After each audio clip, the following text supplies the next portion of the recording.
유한타증권의 유동원 글로벌 자산배분 본부장님 나와주셨습니다. 안녕하세요. 안녕하십니까. 안녕하십니까. 네. 네. 네, 오늘도 역시 스타일이 너무 멋지시네요. 감사합니다. 네. 네, 네. 집에 가서 옷을 갈아입고 네. 식사를 하고 오다 보니까. 네. 자, 오늘도 자료를 빵빵하게 준비해 오신 걸로 알고 있어요. 자료 네. 보시면서 바로 시작하시죠. 네. 네. 네, 주말에 작업을 토요일 날 아침 일찍부터 시작을 했는데, 일요일 새벽 3시에 끝났어요. 네. 그래서 아무튼 일을 즐기면서 하고 있으니까 제가 너무 스트레스를 받는다고 걱정하지 말아 주시고요. 많은 분들께서 걱정들을 하시더라고요. 제가 상당히 예민하게 반응을 한다고 생각하시는 것 같아서 그게 아니고요. 그냥 지금 시장이 굉장히 중요한 타이밍이고 또 제가 운영을 하기 위해서 고민을 하다 보면 네. 비유가 가끔씩 바뀔 때도 있고 뭐 빨리빨리 대응을 할 때도 있고 그런 부분들을 다 그때그때 전달하기가 어렵잖아요. 그래서 그런 오해를 좀 없애기 위한 노력을 하고 있고 또 중요한 거는 결국은 이제 포트폴리오를 운영을 하는 것은 본인이 하시는 거니까 본인이 이해를 다 하시고 하셔야 되는 부분이니까 정말로 이 내용을 듣는 것이던 본인이 운영을 할 때 있어서 아니면 투자를 할 때 있어서 정확하게 자기가 뭘 투자를 하는지를 아시면서 투자를 하는 게 중요하다는 말씀을 드리고요. 자, 그래서 오늘은 어쨌든 지금 전체적인 큰 흐름에 있어서 미 연준의 긴축 사이클이 빨라진 부분에 있어서의 그 영향을 좀 생각을 해보면서 시장이 어떤 식으로 좀 바뀔까 하는 부분에 있어서 좀 얘기를 해보겠습니다. 우선 이제 메시지 전달은 거의 똑같은 내용이라고 생각하실 수 있겠으나 어쨌든 지금 급격한 미 연준의 긴축이 경기 침체와 연결이 된다. 이것에 대해서는 저희는 아니라고 생각을 하고요. 네. 급격한 긴축을 할 수 있는 이유가 경기 침체가 안 일어날 거라고 믿기 때문에 한다라고 저희는 네. 생각을 하는 거고요. 그랬기 때문에 기회를 살리자라고 얘기를 해드리는 겁니다. 그래서 우선 최근의 시장의 흐름을 보면서 어떤 모습들이 나타나는지를 빠르게 좀 짚어볼게요.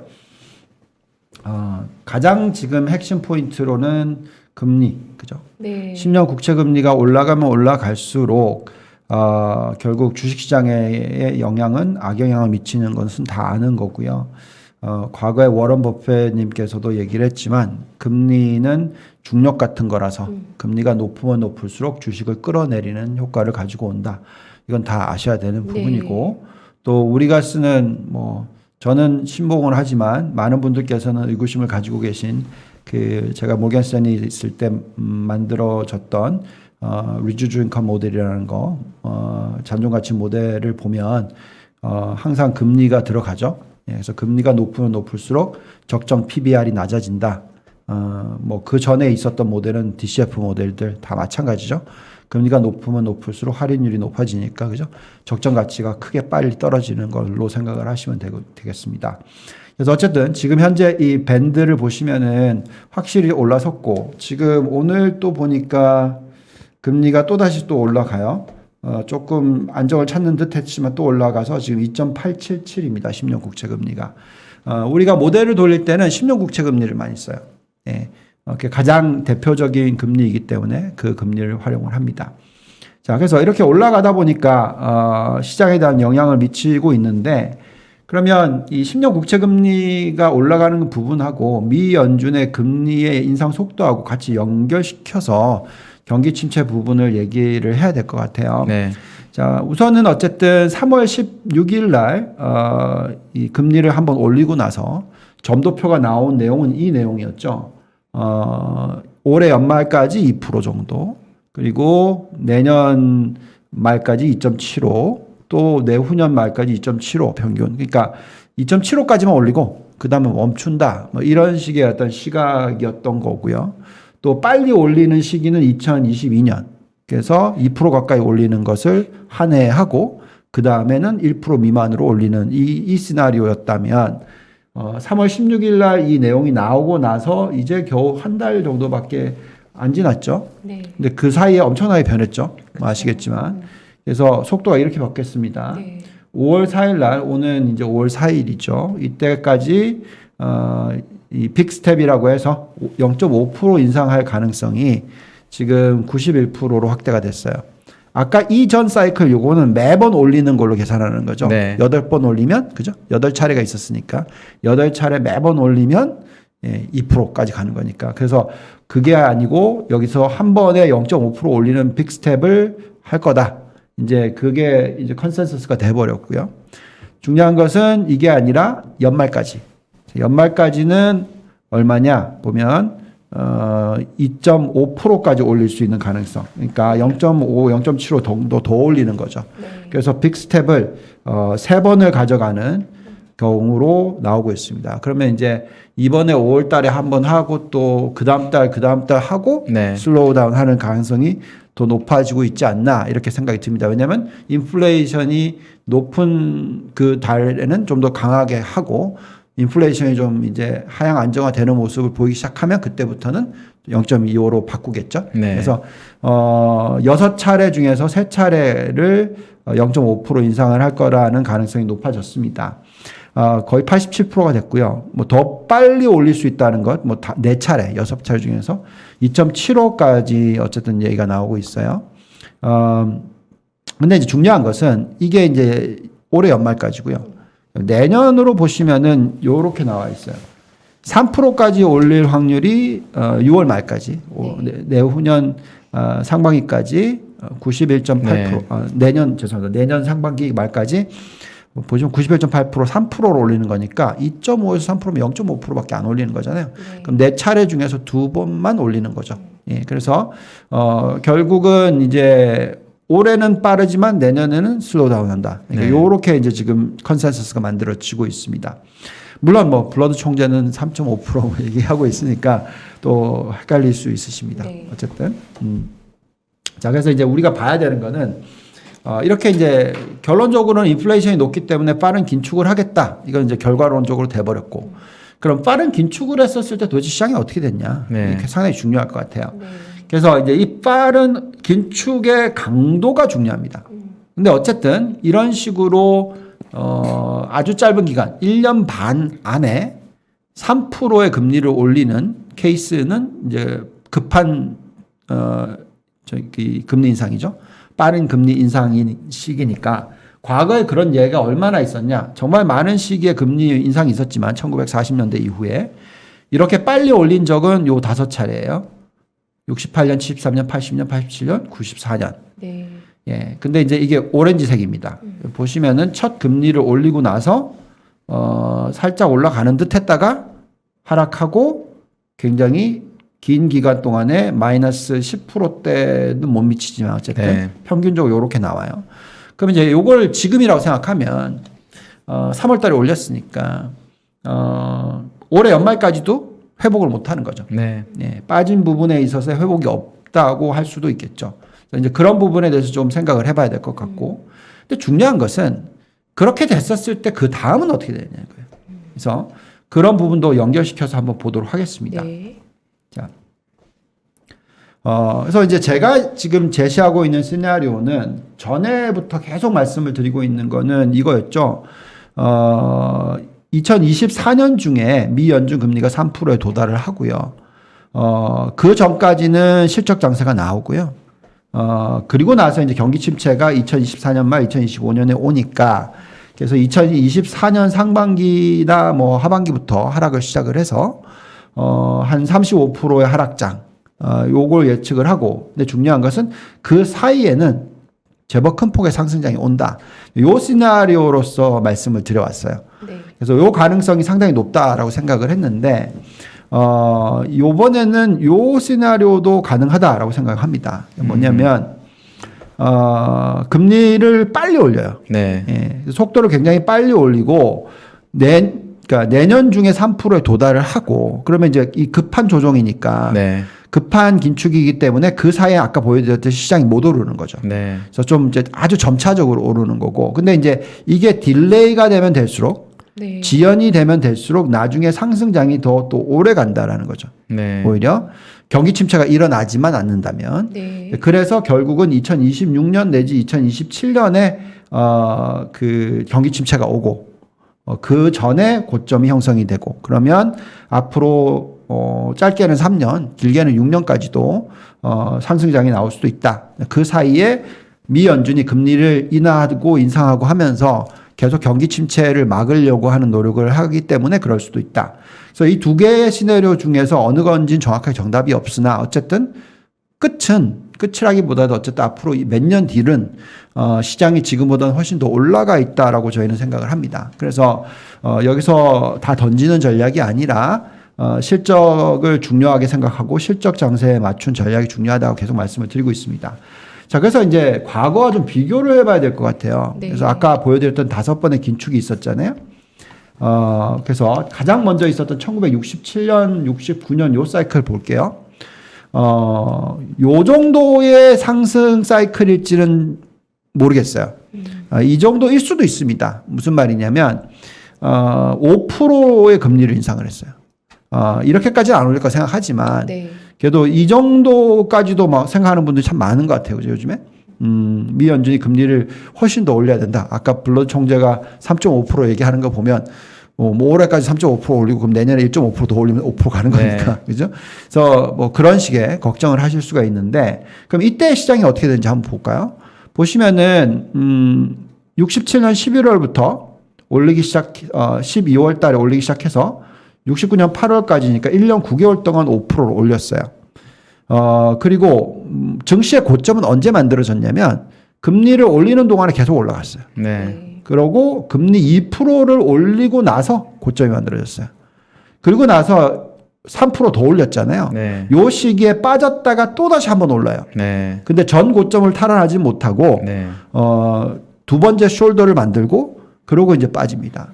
근데 그 두 번째 숄더의 고점을 형성했던 시기가 금리의 고점이 되기 바로 전이야. 그런 시나리오가 나왔고요. 그 다음에 금리를 제일 많이 올리고 나서 6개월 안에 경기 침체가 왔어요. 그러니까 당연히 시장은 빠지는 게 맞죠. 그래서 그 차트를 한번 보시면 이렇게 됐습니다. 경기 침체 이후에 바닥을 잡고 나서 쭉 올라요. 쭉 올라가는데 고점을 형성한 게 2% 올렸을 때예요. 여기. 그리고 나서 10%의 조정이 있습니다. 그리고 다시 재상승. 예. 그래서 보시면 23.5%까지 올라가고요. 또 그 숄더를 만들어낸 게 여기입니다. 요 시점. 예. 그래서 결국 요 고점하고 요 고점하고 차이는 별로 없죠. 네. 어쨌든 간에 한 번의 중간 조정이 있고 나서 오름폭을 보시면 23.5% 정도 더 올렸어요. 그래서 아까 말씀드렸던 A 시나리오가 여기에 나온 거죠. 예. 그래서 그렇게 보시면 되고. 근데 중요한 거는 이때 못 던지시면 두 번째 숄더에 못 던지시면 요걸 얻어맞아야 되는 거죠. 36%의 하락. 네. 네. 그래서 요 흐름이 네. 기준금리로는 그렇게 하셨는데 만약에 10년물 금리로 그려도 비슷한가요? 왜냐하면 지금이 어떤 거 같냐면 기준금리는 50bp로 되게 낮은데 10년물은 벌써 거의 3% 가까이 왔잖아요. 네. 근데 원래는 그 격차가 그렇게 크지 않은데 지금은 사람들이 긴축이 정말 빨리 될 것 같으니까 일단 10년물을 땡겨놨잖아요. 네. 그래서 이번이 저거랑 어떻게 되나가 10년물이랑 비교해보면 어떤지 그거는 궁금해서. 이걸 연결을 어떻게 시키시면 되냐면 네. 장내 금리 차로 연결시키시면 돼요. 네. 예. 10년 금리가 빨리 내려오기 시작했으면 네. 금리를 단기 금리를 올리니까 위연중 금리를 올리니까 장내 금리 역전이 빨리 되겠죠. 네. 그럼 그때 역전이 되고 나서 곧 경기 침체가 오니까 곧이라기보다도 한 1년 안에 뭐 한 1년 반 안에 오니까 그럼 시장 꺾이겠죠. 그래서 그 결론적으로는 10년 국채 금리로 생각하신다면 네. 그냥 장내 금리 차를 보시고 결정하시면 돼요. 10년 대신에 장단기를 보셔라. 네, 장내 금리 차를 보시고 결정하시면 돼요. 네. 네. 우선은 어쨌든 요 사이클은 이랬어요. 근데 이제 굉장히 걱정스러웠던 사이클들을 보시면 요 두 번인데 1973년 한번 보시면은 72년 바닥에서부터 73년 고점까지 7% 넘게 올려요. 7.5%나 올립니다. 정말 빠른 기간에. 처음엔 천천히 인상을 하고 나중에는 빠르게 인상을 해요. 보시면은 천천히 인상할 때는 시장이 올랐어요. 그러다가 이제 빨리 올리니까 이제 고점 형성하고 깨집니다. 네. 중요한 거는 고점 올리고 나서 바로 경기 침체 왔어요. 결국은 경기 침체가 제일 중요한 포인트입니다. 그래서 이때 시장을 한번 보시면 이때도 많이 오르고 중간 조정이 와요. 근데 보시면은 그리고 나서 한 번 더 오릅니다. 그리고 아까 보면 재상승했던 요 고점이 여기 숄더가 하나 또 만들어져요. 그래서 이 전 고점 비슷한 형태가 나오죠. 그리고 폭락인데 얼마나 빠지냐? 48.2%나 빠집니다. 네. 그래서 요 시나리오로 본다면은 지금부터 올라가는 폭이 요 정도밖에 안 들어오는 거죠. 12% 정도밖에 안 들어오는 거죠. 그래서 그러면 요번에 올라올 때 다 털어야 되는 케이스가 네. 되는 거죠. 네. 근데 이건 아까도 말씀드렸지만 금리를 올린 폭이 7.5%니까 네. 그렇게까지 안 보면 굳이 걱정하실 필요 없을 것 같다. 장내 금리차가 역전되는 현상이 일어나지 않는다면 어쨌든 이 케이스도 있었다라고 보여드리는 거고요. 그 다음에 정말 최악의 시나리오는 이거였어요. 1980년 7월 바닥부터 81년 1월 고점까지 이거 6개월입니다. 네. 얼마나 올렸습니까? 10% 올렸어요. 10%. 네. 6개월 동안 10%. 이건 뭐 네, 이때가 이제 그 볼커 뭐 아무튼 예, 이때는 어쨌든 시장이 뭐 별로 오르지도 못했고요. 그래도 금리를 15.85까지 올릴 때, 그러니까 보시면 9에서 15까지니까 뭐 6점 몇 프로까지 오를 때까지 증시는 그래도 올라가긴 올라갔어요. 네. 그리고 나서 이제 깨졌고, 그리고 경기 침체를 6개월 안에 나타냈습니다. 그래서 이때 시장을 한번 보시면 이렇게 쭉 올라요. 예. 오르고 나서 이제 깨지기 시작했고, 근데 보시면 빠진 폭은 또 그렇게 크지는 않아요. 네. 근데 생각보다 별로 안 예. 빠졌어요. 예. 그래서 이걸 보고 있으면 너무 이 금리 인상에 대해서 긴축에 대해서 걱정하지 마시라. 그러니까 금리의 이 인상 속도는 결국은 경기 침체와 연결이 되는 거니까. 그래서 경기가 괜찮다고 생각하면 계속 금리를 올릴 거다. 예. 근데 이제 정책 미스가 나와서 너무 많이 올려버리면 이제 경기 침체가 오는 거죠. 그래서 제가 볼 때는 미 연준이 그건 조심을 할 거라고 생각을 하고요. 자, 근데 이제 제가 정말 비교하고 싶은 시대는 이 두 번입니다. 1980년대, 그 다음에 1990년대. 네. 1980년대를 한번 보시면은 3%를 올려요. 지금하고 비슷한 생각을 가지시면 됩니다. 3%를 올리고, 그 다음에 또 떨어뜨려요. 그죠? 그러고 나서 또 3%를 올립니다. 빠르게. 조금씩 올리다가 빠르게 올립니다. 근데 보면 요 구간과 요 구간 다 시장이 엄청나게 상승하는 구간이에요. 그래서 차트를 한번 보시면 이렇게 됩니다. 그 3% 올릴 때, 처음 올릴 때 중간 조정이 14.7%가 나왔고요. 그리고 인상이 끝나고 나자마자 이렇게 오릅니다. 129.5%. 정말 많이 오르죠. 그리고 나서 요 구간에는 금리도 내리고 뭐 이런 식으로 했죠. 네. 그리고 나서 또 폭락이 한번 와요. 그리고 나서 금리를 또 올리기 시작하는데, 요 폭락은 제가 볼 때는, 좀 속도가 너무 빨라요. 그래서 굉장히 빨리 빠지고 올라가는 속도가 또, 천천히 왔기 때문에 요게 오면은 좀 골치 아프겠지만, 어쨌든 두 번째 올릴 때를 보시면 빠르게 올렸는데 요 구간 동안에 계속 증시는 올랐습니다. 자, 그래서 요 시대의 중간 조정 두 번을 생각을 하신다면, 어쨌든 한번 지켜보셔야 되는 것 같고요. 그렇지만 제가 볼 때는 어쨌든 요 정도의 3% 금리 인상 시대면 지금 우리가 14.6% S&P 조정받았거든요. 그럼 요게 올 수도 있어요. 정답은 없습니다. 그게 이게 결국 뭐냐면 경기 침체가 오느냐 안 오느냐. 아까 전 사이클 보더라도 이때도 마찬가지로 미 연준이 잘 대응을 해서 요 흰색 구간에는 경기 침체가 안 왔던 구간이잖아요. 경기 침체가 오면 폭락장이 오지만 경기 침체가 안 오면은 어쨌든 계속 상승장이다. 그래서 중간 조정이 있다 하더라도 이렇게 있다 하더라도 어쨌든 고점을 계속 탈환하는 장이 네. 나온다라는 거죠. 그리고 나서 이게 끝나고 나서 이제 엄청난 하락장이 옵니다. 자, 근데 94년도 보실까요? 보시면은 93년의 저점부터 여기까지 3% 굉장히 빨리 올려요. 지금이랑 비슷할 수 있어요. 네. 왜냐하면 자꾸 미 연준이 요 얘기를 하잖아요. 계속. 예. 1년 반 만에, 1년 3개월 만에 3% 올릴 수 있다. 그리고 나서 이제 경기가 조금 걱정스러우면 이제 내릴 수도 있는 거고. 그러다가 이제 이 금융위기 나온 아시아 금융위기, IMF 크라이시스가 일어났었을 때의 금리 인하처럼 그때 또 금리를 인하하게 되면 닷컴 버블이 올 수도 있는 거고. 어쨌든 여기 보시면 3% 올리고 1.4% 빠뜨렸다가 다시 1.9% 올려서 이 네. 고점을 뚫고 올라갑니다. 요때 시장을 보시면 중간 조정이 10%, 22% 그냥 어마무지하게 올라요. 네. 예. 그죠? 마지막 사이클에도 S&P 500은 68%는 오릅니다. 근데 나스닥은 더 미쳤었죠, 사실. 14% 조정, 33% 조정, 올라간 폭은 149, 193, 278. 네. 그러니까 우리가 지금 정확하게 어디 있는지는 잘 모르겠는데 네. 이걸 볼 때는 이렇게 생각하시면 돼요.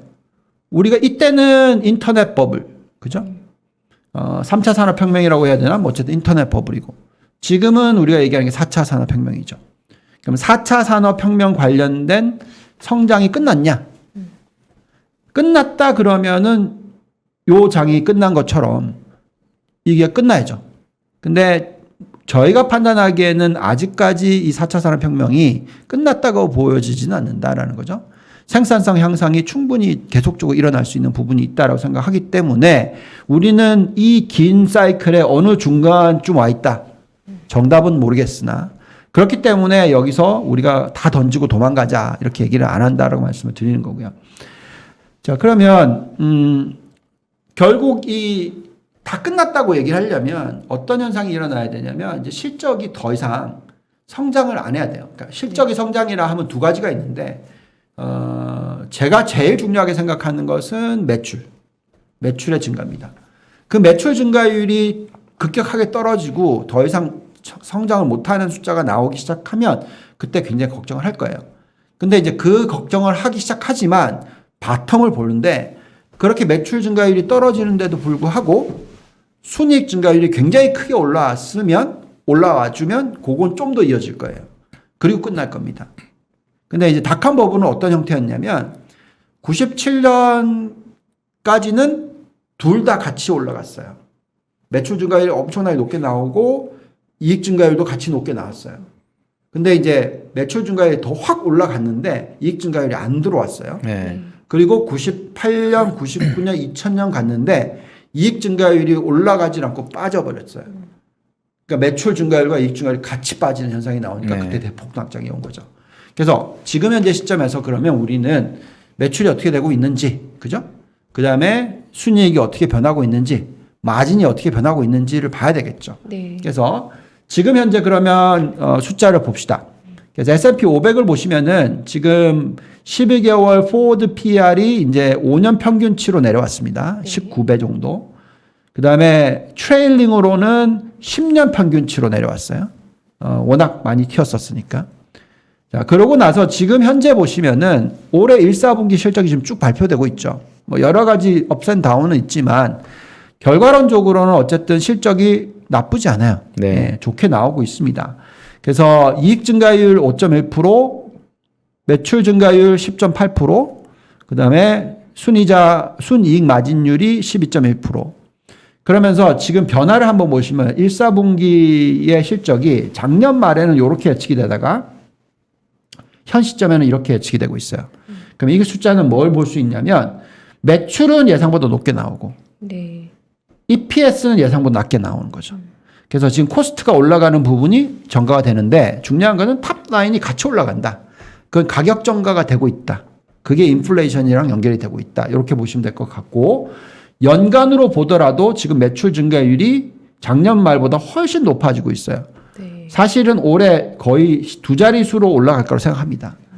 반면에 EPS 증가율은 지금 올라가 있는데 이게 떨어질 거라고 봐요. 그래서 결국은 곧 이 탑라인은 올라가는 모습이고 바텀라인은 그냥 예측하고 비슷한 수준 이렇게 나올 것 같아요. 자, 그러면 이제 우리가 여기서 확인할 수 있는 것은 여전히 매출 증가율은 높게 나온다. 네. 그러면 시장이 끝난 건 아니다. 경기 침체가 오는 건 아니다라고 얘기를 하는 거고요. 그리고 나서 내년도의 실적을 보고 있으면 EPS 증가율이 따라와 줘야 되는데 그게 안 따라와 주고 빠져버리면 그때는 진짜 끝날 것 같아요. 그래서 그걸 이제 봐야 된다고 얘기를 하겠고요. 보시면은 이 순이익 마진율이 이렇게 나오고 있어요. 보시면 쭉 빠지고 있고 예측대로 빠지고 있어요. 그래서 올해 빠질 거라고 생각하는데 중요한 거는 2Q, 3Q, 4Q가 올라갈 거라고 지금 예측이 돼 있어요. 요거가 예측이 되는데 요거는 제가 볼 때는 안 올라갈 것 같아요. 근데 중요한 것은 이 숫자가 떨어진다 하더라도 매출 증가율이 훨씬 높게 나와주면 순이익은 빠지진 않죠. 네. 그 정도의 숫자로 지금 저는 보고 있습니다. 그래서 그걸 계속 확인해야 된다고 말씀을 드리겠고요. 그래서 결국은 이제 이럴 때는 어떻게 우리가 해야 되냐면 결국 실적을 보고 섹터를 골라내고 종목을 찾고 이것밖에 살아남을 방법이 없어요. 그래서 결국은 지금 PER을 한번 보시면은 여전히 우리가 에너지 업종에 대해서는 너무 비관적으로 옛날에 봐왔다. 그래서 지금은 굉장히 매력이 있어 보인다라는 거고요. 네. 보시면은 여기 이 녹색 선이 10년 평균 PER이에요. 그다음에 그 5년 평균이 파란색입니다. 네. 근데 이제 포워드가 여기에 있어요. 그래서 지금 보시면은 어쨌든 모든 것들 중에서 가장 낮아요. 그러니까 왜 이런 현상이었냐면 제가 전에도 와서 말씀을 드렸지만 에너지 산업의 ROIC, 그러니까 이 자본을 투자해서 벌어들이는 돈의 그 회복이 너무나 업종별 중에서 가장 낮았어요. 네. 5% 미만으로 떨어져 있었거든요. 그렇다 보니까 결국 멀티플이 낮아졌었는데 지금 이렇게 유가가 올라가고 전반적인 가격이 올라가서 이 부분이 상당히 수익성이 좋아졌습니다. 네. 그렇기 때문에 멀티플 익스펜션, 그러니까 즉 5배짜리가 아니라 10배짜리가 돼야 될 수도 있다라는 거죠. 그래서 이 부분에 있어서 어느 정도 비중을 가져가야 된다 말씀을 드리겠고요. 그 다음에 이제 이쪽 IT 쪽을 보시면은 사실 기본적으로 계속 이익을 벌어들이고 있다는 게 중요해요. 네. 그래서 요거를 마진으로 한번 볼게요. 요렇게 나옵니다. 자, 에너지가 보시면 5년 평균이 5.7인데 지금 11.1로 올라갔죠. 네. 2배가 된 겁니다. 그러니까 정확하게 아까 말씀드렸듯이 멀티플이 5배에서 10배로 올라가는 게 적절할 수도 있는 거죠. 네. 이해 가시죠? 네. 어, 이익 성장률이 높아졌죠. 그쵸. 네. 그러면 이제 IT를 보시면 근데 중요한 것은 5년 평균보다 어떻게 됐죠? 올라가고 있어요. 그렇게 안 좋다고 얘기를 하지만. 네. 그러니까 이게 무슨 얘기냐면 성장주들이 가격 정가가 가능하다라는 겁니다. 그게 테슬라에서 나오는 거죠. 근데 그게 안 하다 하니까 어떻게 됐죠? 폭락이. 네. 예. 그게 사실 가능하다고 생각하는데 혹시나 가능하지 않는다만 가지고도 폭락을 일으켰죠. 그게 넷플릭스인 거죠. 네.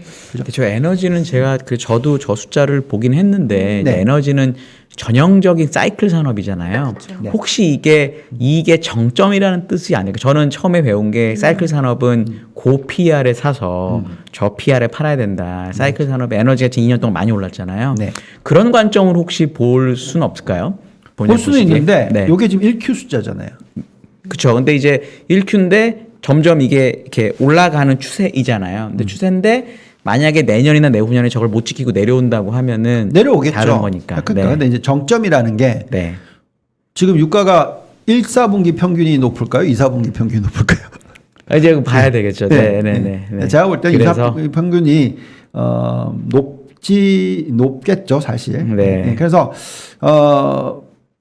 지금 보시면 그 순이익 마진율 자체가 무한대로 낮게 유지가 될 수는 없는 거죠, 항상. 네. 그래서 업종의 평균을 보시면 전체적으로 11.1%가 고점일지 아닐지는 좀 지켜봐야 될 것 그렇죠. 같다. 모르죠. 그거는. 네. 네. 근데 5.7% 당연히 아니다. 네. 예, 그래서 이제 우리가 뭘 해야 되냐면 종목이 그래서 선별이 중요한 거죠. 네. 그래서 제가 원자재와 이 머터리얼 에너지 요쪽 요 두 개 지금 보시면 10.1에서 12.7로 올라갔고 5.7에서 11.1이 올라갔어요. 네. 그럼 이제 원자재 관련된 기업들의 평균적인 순이익 마진율은 10%대 초반 정도 될 거라고 생각하시면 될 것 같아요. 네. 장기적으로. 네. 그럼 그 정도 됐었을 때 네. 중요한 거는 그럼 그 업종을 다 사는 게 아니라 그 안에서 그 정도의 이익률을 가졌을 때 ROE가 20% 이상 나오는 종목이 뭐냐. 네.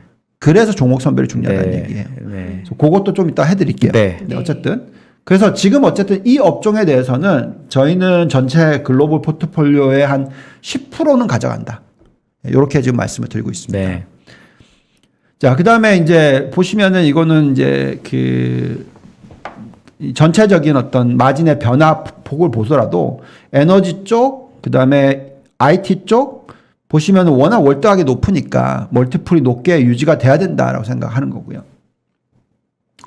자, 그다음에 이제 또 많은 분들께서 이 유가가 많이 올라가고 뭐 그렇다 보니까 우리는 ESG 이제 뭐 잊어먹자 뭐 이런 얘기까지 하시는 분들 계신데 그거는 네. 진짜 큰일 납니다. 지금 계속 자금 유입 많이 되고 있고요. 지금 S&P 500 기업들 중에서 ESG에 대해서 얘기를 하고 있는 횟수가 이렇게 많이 올라갔어요. 이거는 이 어닝스 콜에 그러니까 실적 발표할 때 다 ESG 얘기합니다. 그래서 이거만큼 중요한 게 없고요. 지금 삼성전자도 마찬가지고 뭐 다 그런 얘기 나오고 있으니까 ESG에 대한 투자는 항상 어느 정도 비중을 가져가야 된다고 말씀을 드릴게요. 그 다음에 이제 코스트 부분에 있어서 가장 걱정들을 많이 하시는 부분이 요거죠. 레이버 코스트, 코로나19, 네. 그 다음에 서플라이 체인. 근데 요 두 개는 해소가 되겠죠. 왜? 첫째는 코로나19 이제 네. 예, 중국이 지금 문제지만 해결될 거고. 그 다음에 서플라이 체인은 마찬가지로 우크라이나 러시아 전쟁이 어느 정도 일단락 되거나 아니면 지금 그 중국의 그 항만 지금 저기 바틀렉이라고 하는 거죠. 그래서 지금 적체, 정체 항만 현상이 적체, 네. 일어나는 게 풀리면 또 당연히 없어질 거고. 그래서 요 부분들의 가장 걱정보다는 결국은 레이버 코스트가 제일 중요해요. 그래서 인건비가 많이 올라갔다라는 부분이 있습니다. 근데 이제 요거를 다르게 또 해석을 하자면 인건비가 올라간 만큼 가격 전가를 하는 거고요. 그죠? 네. 그러면 퍼처싱 파워가 높아지니까 그러니까 구매할 수 있는 능력이 높아지는 거니까. 그래서 그 부분을 가격을 전가를 해낼 수 있는 기업은 좋고 못하는 기업은 안 좋고. 그러니까 이게 확연하게 이제 차이가 나는 것이기 때문에 또 이걸 보더라도 종목 선별이 중요해진다라고 말씀을 드리겠습니다. 자, 그 다음에 이제 또 지금 달러 지수를 놓고 보면은 최근에 보시면 101까지도 올라갔었어요. 네. 네. 근데 저는 요게 이걸 뚫고 올라갈 거라고 생각은 하지 않아요. 왜 그러냐면 지금 미국의 부채 비율이 작년 말에 거의 140%입니다. 네. 여기에 이제 금리가 3%까지 올라갔다라고 생각한다면, 금리가 올라가는 추세 때문에 올라간 달러 지수가 오랫동안 이제 금리가 고점을 찍었다고 생각하기 시작하면 유지될 수가 없어요. 네. 예. 워낙 부채 비율이 높기 때문에 그만큼 그 국가의 어떤 부담이 크기 때문에 그래서 오히려 달러가 약보합세로 갈 수 있다고 생각하는데 중요한 것은 이익에 그럼 어떤 영향을 미치냐. 보시면은 미국의 S&P 500 기업들 중에서 해외 쪽의 비중이 41%로 커져 있어요. 그리고 가장 큰 업종이 IT입니다. 네. 예, 그러니까 지금 여기서 얻어맞고 있는 거죠. 근데 달러가 어느 정도 안정을 찾는다라고 한다면 가장 모멘텀이 커지겠죠. 그래서 저희는 IT에 대한 투자를 지금은 뭐 흔들렸다 하더라도 계속 유지해야 된다라고 말씀을 드리고 있고요. 그 다음에 이제 유동성 부분에 있어서는 뭐 맨날 보여드리는 숫자지만 어쨌든 M2 증가율이 떨어진다라는 것은 다 알고 계신 사실이고 네. 그렇지만 M2 증가율이 떨어진다고 하더라도 저게 마이너스로 가지는 않죠. 예, 그래서 시가총액 나누기 M2로서 계산을 해봤었을 때 지수가 과거에 어느 정도까지 올라간 적이 있었느냐를 비교를 하고 보통 저는 사이클의 꼭지를 계산하거든요. 네. 제가 2008년도 꼭지 계산할 때도 그렇게 했고 2000년 닷컴 버블 터지기 전에 꼭지, 그냥 우리나라로 따지면 이제 IMF 위기 터지기 전 꼭지도 그렇게 계산했었거든요. 그래서 그렇게 계산을 해봤었을 때 아직까지는 상승을 할 룸이 많이 남아 있다. 네. 네, 이렇게 지금 판단하고 있습니다. 자, 그다음에 이제 여기서 이제 조금 다른 내용을 얘기를 좀 하고 싶어요. 어떤 내용이냐면 자금의 흐름에 따라서 우리가 이제 제가 지금 상품을 운영하는 것도 자산 배분이잖아요. 네. 근데 이 자산 배분에 대해서 누가 제일 얘기를 많이 했고 최근에 뭐 거의 지난 10몇 년 동안에는 이 얘기 정말 많이 했잖아요. 근데 이제 이 얘기가 나온 거는 계속 금리가 하향 추세에 있는 시기 때 나온 겁니다. 네. 기억하시죠? 그래서 이제 레이 달리오가 all weather 얘기하면서 채권 비중 뭐 가져가야 되는 부분들 항상 얘기를 했었죠. 네. 근데 이제 지금 보시면은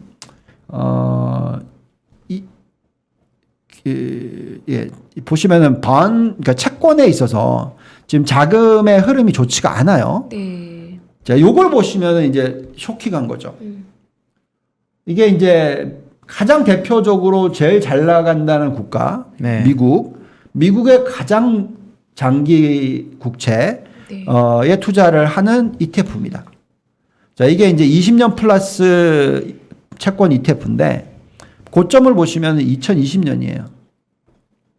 지금 여기까지 마이너스 30%입니다. 네. 그럼 예를 들어서 여기에 올웨더라고 얘기를 해서 장 많이 올랐다고 생각하고 채권으로 다 가져갔었으면 예, 수익은 슬프죠. 네. 예, 그거는 네. 올웨더가 아니죠, 사실. 네. 예, 그렇지 않습니까? 그래서 결국은 채권에 투자를 하는 것은 우리는 이제 상대적으로 비교를 많이 합니다. 그래서 이제 제가 어떤 액션을 했냐면 이제 이런 얘기를 해드릴게요. 여기에 나와 있는 게 이제 S&P 어닝스 일드하고 이제 10년 국채금리하고 막 비교를 많이 하거든요. 네. 근데 이제 제가 이렇게 설명을 해드릴게요. 미국의 10년 국채금리가 지금 3% 잠깐 찍었었잖아요. 그러면은 저는 투자할 만한 마음이 생겨요. 근데 그 사이에 지금 주식이 많이 올라왔기 때문에 그런 마음이 생깁니다. 그러니까 어떻게 설명해 드릴까요? 자, 지금 보면 미국의 배당 일드가 최근에 많이 올라와서 당의 일드가 빠졌죠. 근데 빠졌는데 평균적으로 지금 계산하면 1.1%대 초중반 돼요. 그냥 간단하게 계산합시다. 그냥 1.5%라고 칩시다. 1.5%. 그럼 1.5%고 국채가 3%면 당연히 국채를 사고 싶죠. 네. 네. 근데 여기가 좀 오류가 있어요.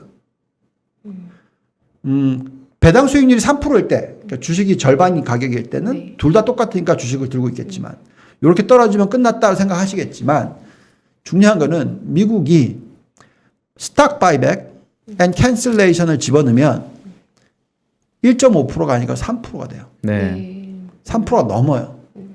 왜냐하면 페이백이 거의 98%거든요. 네. 그래서 두 개를 같이 보고 하셔야 된다는 거죠. 그래서 우리나라는 또 틀리죠. 지금 배당 수익률이 2%, 그죠? 근데 금리가 3%야. 그러면 이게 좀 골치 아픈 거죠. 네. 왜냐하면 바이백이 없으니까, 캔슬레이션이 없으니까. 똑같이 봐야 됩니다.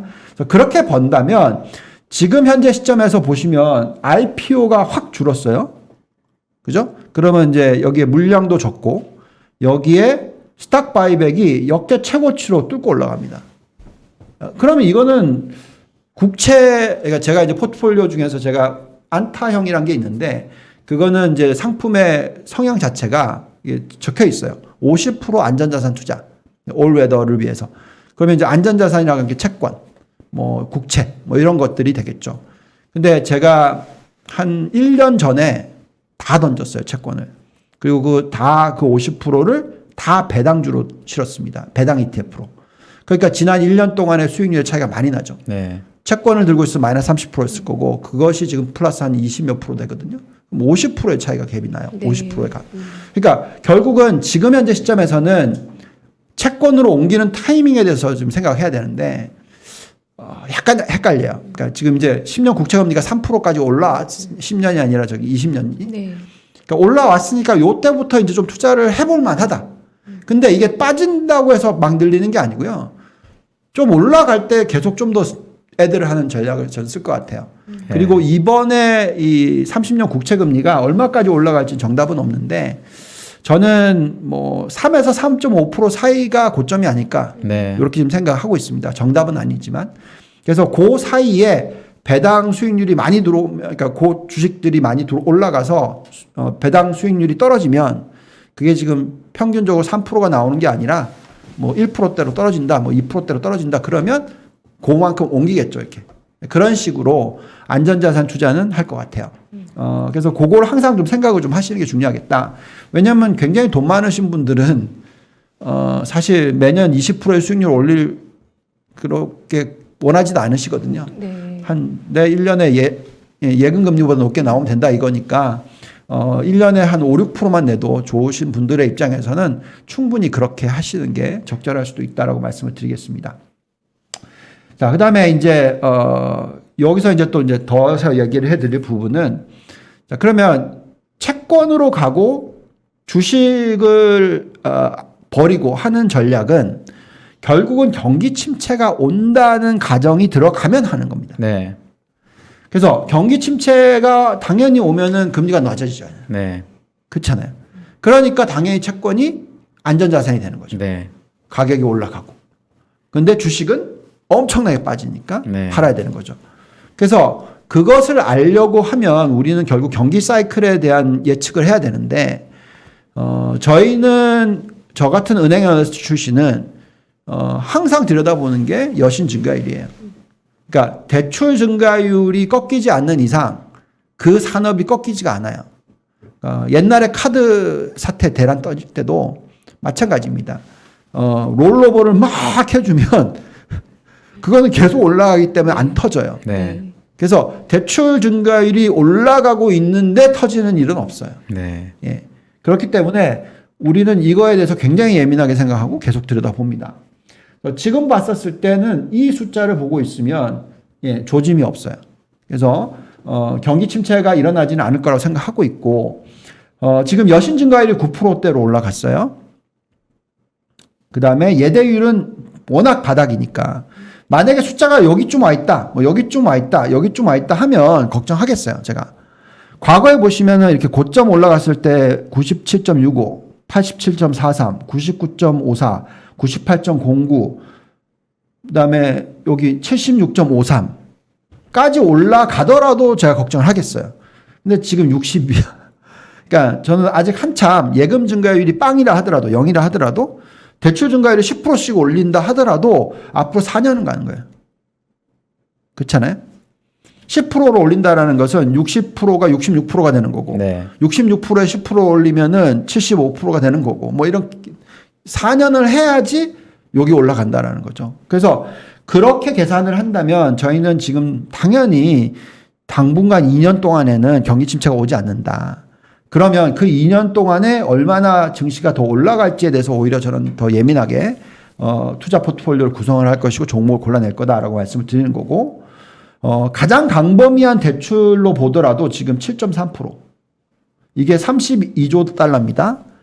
미국의 GDP가 24조 달러니까 훨씬 높은 금액이죠. 이 규모가 7.3%씩 증가를 하고 있어요. 근데 경기 침체가 온다? 제가 볼 땐 그거는 아닌 것 같아요. 네. 은행 대출로 보더라도 6.3% 그렇게 올라가고 있고요. 총 여신 나누기 총 예금으로 보더라도 92.3%고요. 과거의 고점보다 한참 룸이 남아 있고요. 그다음에 총 예금 증가율이 떨어지긴 했어요. 그렇지만 여전히 플러스이겠죠. 그래서 이게 0으로 간다 하더라도 아까 보여드렸듯이 예대율이 올라가면서 그게 이제 이걸 은행권이랑 연결시켜서 보셔야 돼요. 네. 뱅크 오브 아메리카 실적이 나왔는데 수수료 수익은 안 좋아. 왜? IPO 막 이런 것들이 안 좋으니까. 투자은행 쪽은 안 좋은데 순이익 마진, 그러니까 순이자 마진과 순이자 이익은 네. 거의 뭐 9% 이상 올랐죠. 14억 달러나 늘었습니다. 그러면서 주가가 올라갔죠. 결국은 그런 현상이 나올 거다. 그러니까 많은 분들이 이 장단금리차가 역전이 되는 부분만 신경을 쓰다 보니까 예대 마진이 줄어드는 것만 신경을 쓰는데 이때 예대율이 낮으면 순이자 마진율은 올라가요. 네. 그러니까 대출이 늘어나면서. 네. 그러면 이 이자를 벌어들이는 자산군의 규모가 늘어나니까. 예. 그래서 그 부분 항상 생각하셔야 된다 말씀을 드리겠고요. 지금 경기 사이클 제조업 생산 좋게 나오고 있습니다. 그래서 지금까지 또 설명해 드리는 것은 결국은 주식을 투자를 하는데 주식이 투자를 하는 이유는 경기 침체가 오는 사이클에 대해서 아직까지 걱정을 하지 않으니까. 근데 오기 6개월 전에는 당연히 주식 없으셔야 돼요. 그거는 제가 당연하다고 생각하고요. 자, 그다음에 이제 이번에 좀 들여다볼 거는 인플레이션. 조짐이 인정을 해야 되겠죠.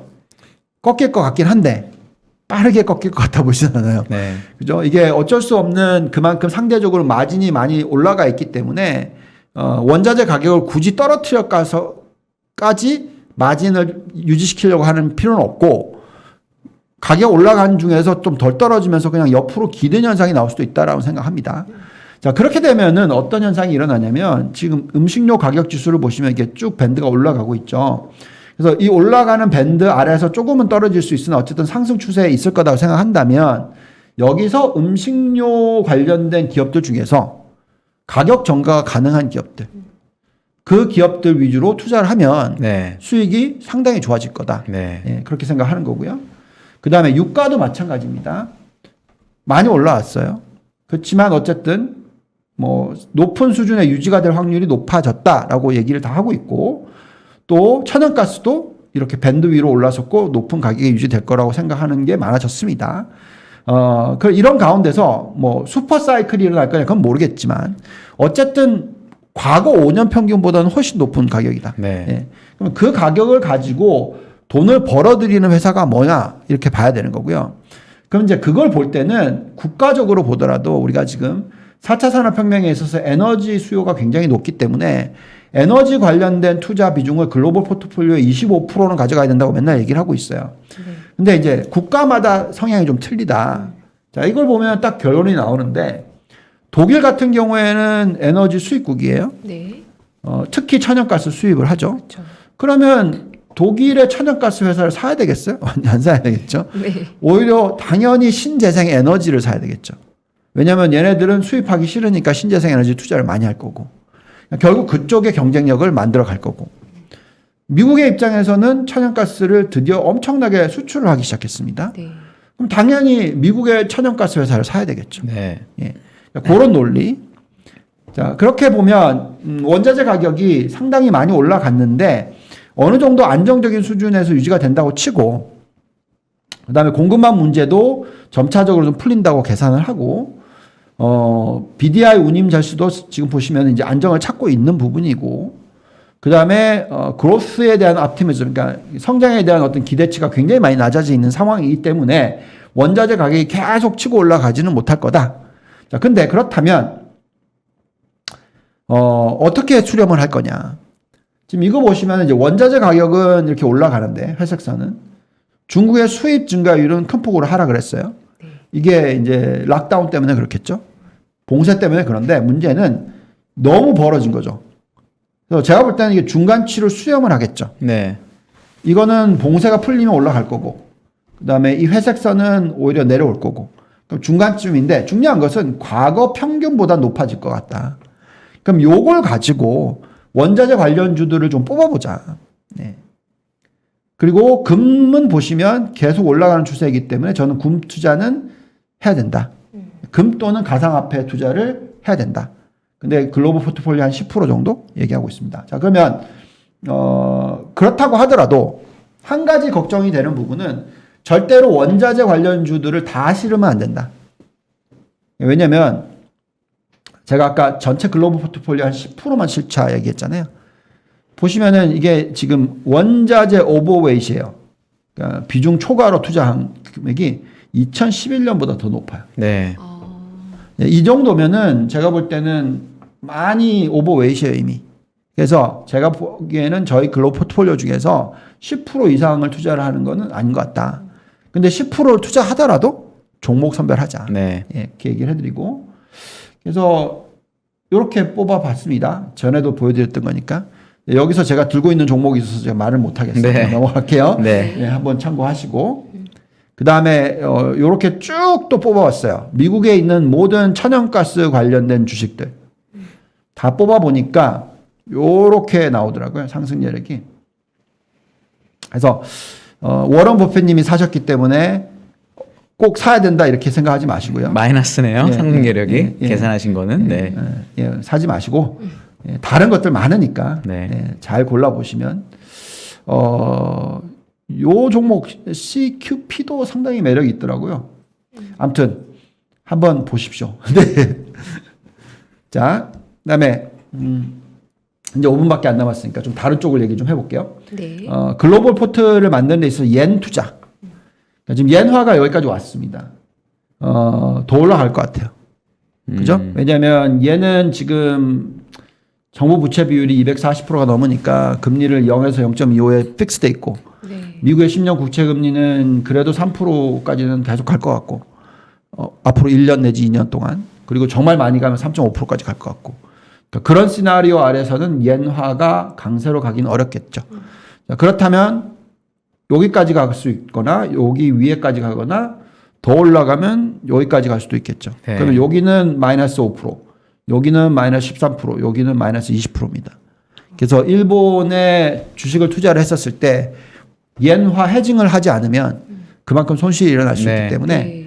그냥 관심 끝이라고 얘기를 하고 있고요. 네. 예, 꼭 굳이 얘까지 투자하실 필요 있냐? 예, 별로 머리 아플 것 같지는 않고요. 그냥 요럴 때 일본 여행을 가시는 건 괜찮을 것 같다는 생각이 듭니다. 네. 자, 반대로 이제 위안화 쪽인데 이게 지금 상당히 헷갈려요. 왜냐면 오늘 또 중국이 깨졌어요. 6.4 넘었더라고요. 네. 오늘 위안화가. 네. 네. 그리고 환율이 절상이 되는 추세인 것 같았는데 오히려 절하로 좀 네. 요즘 변해가고 주식시장은 빠져요. 오늘 심천이 전저점 깼더라고요. 네. 보니까. 그러니까요. 그래서 네. 사실 제가 중국에 대한 투자 포트폴리오를 글로벌 포트에 10에서 20% 투자를 하라고 말씀을 드리고 있는데 지수 투자를 했으면 실패해요. 예, 이거 인정해야 되겠고. 근데 뭐 그나마 다행인 것은 지수뿐만이 아니라 제가 중국 투자를 할 때 있어서 가장 중국이 경쟁력이 있는 산업에 투자를 해야 된다라고 말씀을 드렸는데 그게 신재생에너지, 전기차, 그다음에 돼지고기. 여기 가장 대표적인 세 개 업종이거든요. 그나마 괜찮아요. 그렇지만 그래도 아무튼 중국은 정말 투자하기 어렵다라는 걸 인정해야 될 것 같습니다. 근데 어쨌든 1년 뒤에는 지금 가격보다는 훨씬 높이 가 있을 거라 생각합니다. 네. 그 이유는 대형 은행의 지준율을 인하시키고 있는데 이 숫자가 아마 마이너스 8%까지도 갈 거예요. 8% 수준까지도 떨어뜨릴 네. 겁니다. 점차적으로 부양책을 쓸 거고요. 그래서 지금 러시아 관련된 위기가 있는데 과거에도 보시면은 이제 러시아 위기가 터지고 디폴트 리스크가 있고 그리고 나서 한 몇 개월이 지나고 완전히 신흥국 바닥을 잡고 그리고 나서 올랐어요.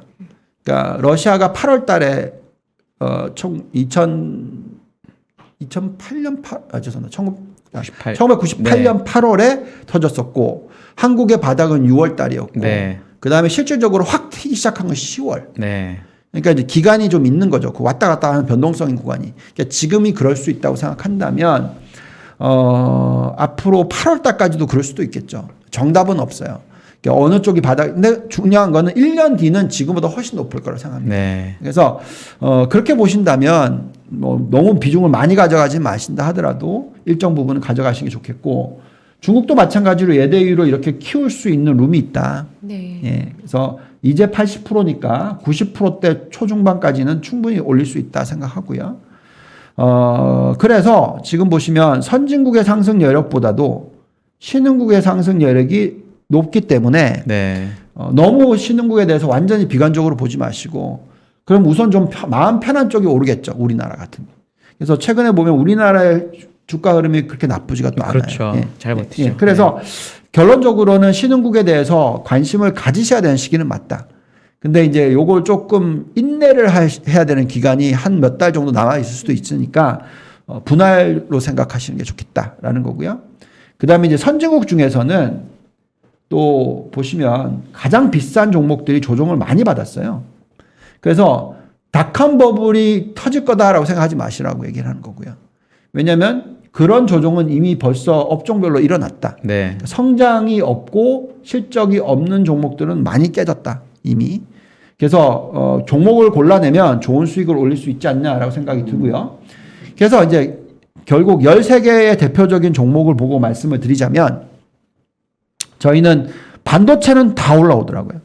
그래서 반도체는 이렇던 저렇던 간에 그냥 저희는 많이 들고 갑니다. 네.